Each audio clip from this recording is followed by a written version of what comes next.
Init pa. Sige, mainit pa. Eh, mas masarap pag mainit, di ba?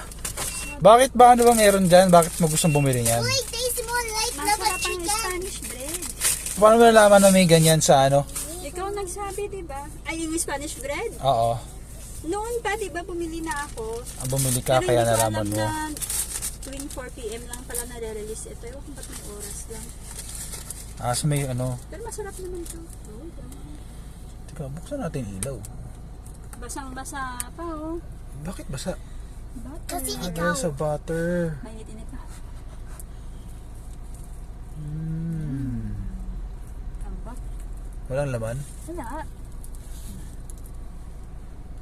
Oh.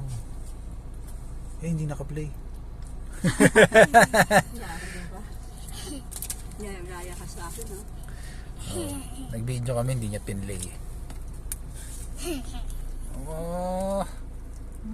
Oh, grabe yun, no? Favorite ko kasi yung Spanish bread ever. Mukhang masarap ah. Try mo. Nabang mainit pa. Masarap na pa mainit pa. Ito, oh. Ah, ito, so, buttery nga siya yung ilalim niya. Tapos, yan natin.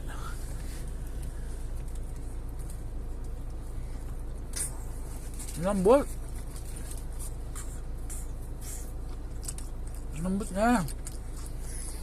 Hindi siya yung kagaya. Magkano isang piraso nito? Hindi ko alam. Basta 6.72 binayaran. 72 divided Divide mo by na lang. 6. Alam yun?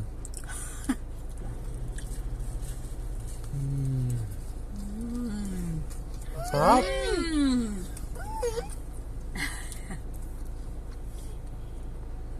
Hindi makakain sa kobe kasi basa pa eh. Sarap niya. Try niyo. Pang merienda. 4 p.m. Shopwise.